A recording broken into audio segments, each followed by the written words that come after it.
এক সেকেন্ডের জন্য ভিডিওটা টানবেন না। গুরুত্বপূর্ণ একটা খবর আমি আপনাদেরকে দিতেছি। ইদানিং প্রতারক চক্রে বাংলাদেশে ভরপুর।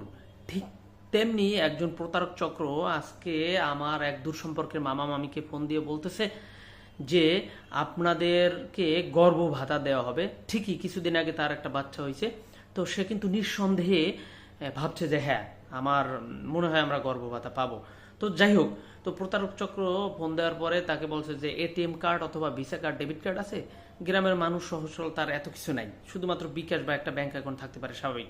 সে ইনস্টান্টলি বুদ্ধি খাটাইয়া ফোন দিল যে আমার ইন্টেলিজেন্ট বয় বাইকনে সবুজ সরকারকে একটা ফোন দেয়। ফোন দিয়া আমাকে বলল, মাম বাইকনে এই নাম্বারে ফোন দাও, এই নাম্বারে একজন আমাকে গর্ভভাতার টাকা দিবে, তুমি টাকাটা একটু নিয়ে দাও। আমি বললাম ঠিক আছে, নাম্বার দেন। তো আমি নাম্বার পাওয়ার সাথে সাথে যখনই তাকে ফোন দিলাম, ফোন ধরে না। হোয়াটসঅ্যাপে আমাকে বলতেছে